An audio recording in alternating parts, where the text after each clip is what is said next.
ओम नमो भगवते वासुदेवाय। देवाय ओम नमो भगवते वासुदेवाय। ओम नमो भगवते वासुदेवाय।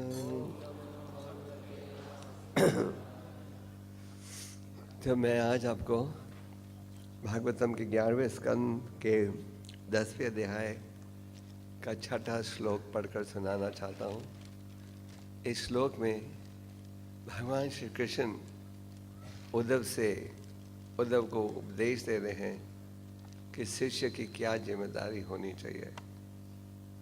आज ये जो कार्यक्रम किया जा रहा है इसमें गुरु को आदर दिया जा रहा है।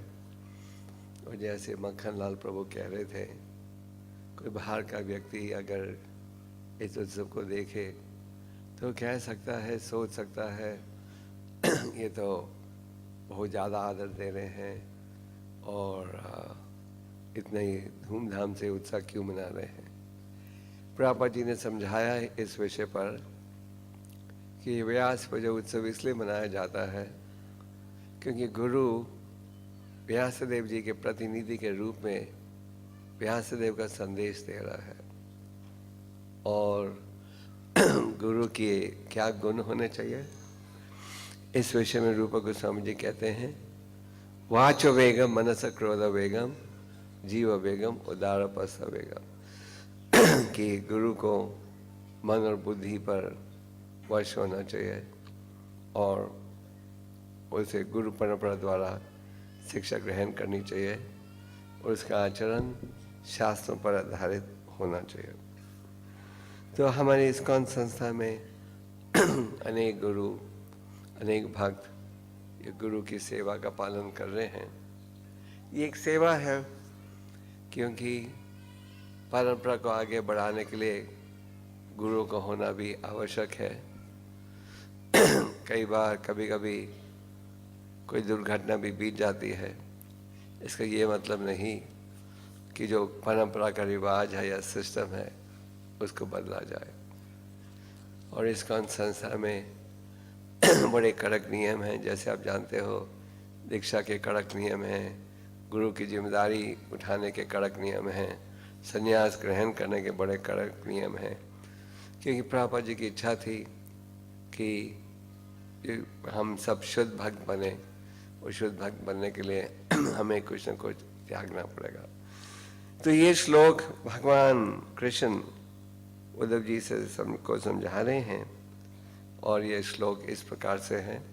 मैं अंग्रेजी में भी पढ़ूंगा और फिर जीता मीता प्रभु हिंदी में अनुवाद पढ़ेंगे। अमानी अमत सरो दक्षो निर्ममो दीर्घ सौर्दा अश्वत्वारो रथा जिज्ञासो अनास्युसे अमोघवा। The servant or disciple of the spiritual master should be free from false prestige, never considering himself to be the doer. He should be active and never lazy, and should give up all sense of proprietorship over the objects of the senses, including his wife, children, home, and society. He should be endowed with feelings of loving friendship towards the spiritual master and should never become deviated or bewildered. The servant or disciple should always desire advancement in spiritual understanding, should not envy anyone, and should always avoid useless conversations. बड़ा अच्छा श्लोक है ना। अनुवाद हिंदी में गुरु के मैं English में इसलिए थोड़ा बीच बीच में बोल रहा हूँ क्योंकि इंटरनेट द्वारा कई भक्त विदेशों में सुन रहे हैं ये प्रोग्राम जो केवल अंग्रेजी भाषा समझते हैं।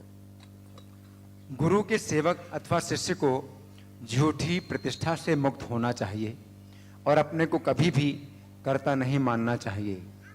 उसे सदैव सक्रिय होना चाहिए और कभी भी आलसी नहीं होना चाहिए।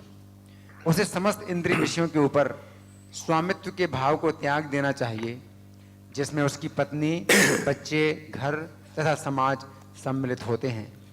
उसे अपने गुरु के प्रति प्रेम पूर्ण मैत्री की भावना से युक्त होना चाहिए और उसे कभी भी ना तो पथ भ्रष्ट होना चाहिए ना मोहग्रस्त।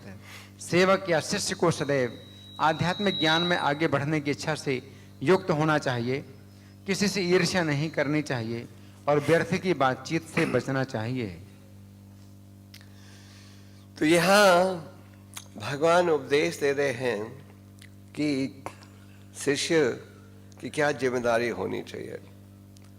भक्ति रस अमृता सिंधु में रूप गोस्वामी जी उपदेश देते हैं कि आध्यात्मिक परिवर्तन के लिए सबसे पहले हमें गुरु की शरण लेनी चाहिए, फिर सेवा करनी चाहिए, आगे दीक्षा लेनी चाहिए, आगे ये पूछना चाहिए क्या हम त्याग सकते हैं भक्ति में आगे बढ़ने के लिए, ये भाव होना चाहिए। और चैतन्य महाप्रभु ने बड़ा सुंदर उदाहरण दिया है चैतन्य चरितमृत में। एक समय प्रकाशानंद सरस्वती और मायावादी सन्यासी ने पूछा महाप्रभु से कि आप इतने प्रसिद्ध संस्कृत के विद्वान हो, तो संस्कृत द्वारा वेदांत सूत्र का अध्ययन करने के बजाय आप पागलों जैसे नाच रहे हो, गा रहे हो, क्यों? तो महाप्रभु जी ने उत्तर में कहा कि मेरे गुरु ने देखा कि मेरे में ज़्यादा बुद्धि नहीं है, उन्होंने मुझे मूर्ख माना और इसलिए उन्होंने कहा तुम केवल इस हरि नाम के उच्चारण के योग्य हो। तो महाप्रभु ने अपने आचरण द्वारा ये उदाहरण दिया जिसका हम सबको लाभ उठाना चाहिए। बेशक बाहर जा सकते हैं, महाप्रभु ने ये उदाहरण दिया कि किस प्रकार का व्यवहार शिष्य का होना चाहिए। तो आज के इस श्लोक में क्या कह रहे हैं? गुरु के सेवक अथवा शिष्य को झूठी प्रतिष्ठा से मुक्त होना चाहिए। तो भौतिक संसार में हम सब झूठी प्रतिष्ठा के पीछे हैं। हम सबको चाहिए आदर, और यहाँ कहा जा रहा है कि हमें झूठी प्रतिष्ठा से बचना चाहिए। कई बार हम सेवा करते हैं तो ये उम्मीद रखते हैं कि इसके बदले में हमें ये प्रतिष्ठा प्राप्त होनी चाहिए, ये सम्मान मिलना चाहिए।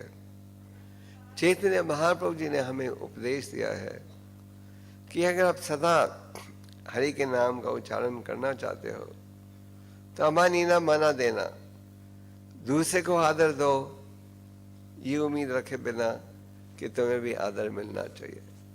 तो इस भावना से महाप्रभु ने कहा अगर आप इस भावना से चलोगे तो सदा आप हरि के नाम का उच्चारण कर सकोगे। तो ये सोचना कि मैं हूँ करता, आगे क्या कह रहे हैं भगवान कि कभी ये नहीं सोचना कि आप करता हो। प्रभुपाद जी ने जो कार्य किया शायद इतिहास में कोई कर पाएगा। थोड़े समय में ही प्रभुपाद जी ने लगभग 100 ग्रंथों का अनुवाद किया अंग्रेजी भाषा में। विश्व के कोने कोने में केंद्र खोले और एक ऐसी योजना बनाई जिसका परिणाम आप आज भी देख रहे हो। प्रभुपाद जी को अप्रकट होते हुए लगभग 30 साल 31 साल हो गए हैं। समय इतनी तेजी के साथ बीतता है। 1977 नवंबर में प्रभुपाद जी अप्रकट हुए थे। और अक्सर आप देखते हो विश्व में कि जब संस्थापक आचार्य अप्रकट होता है संस्था टूट जाती है, संस्था के कई दल बन जाते हैं। जब प्रभुपाद जी अप्रकट हुए थे तो इस्कॉन के लगभग 150 मंदिर थे उस समय, और उस समय प्रभुपाद के भाषा ग्रंथ लगभग 20 भाषा में प्रकाशित हुए थे। आज प्रभुपाद जी की कृपा से लगभग 500 केंद्र हैं सारे विश्व में, और 100 से ज़्यादा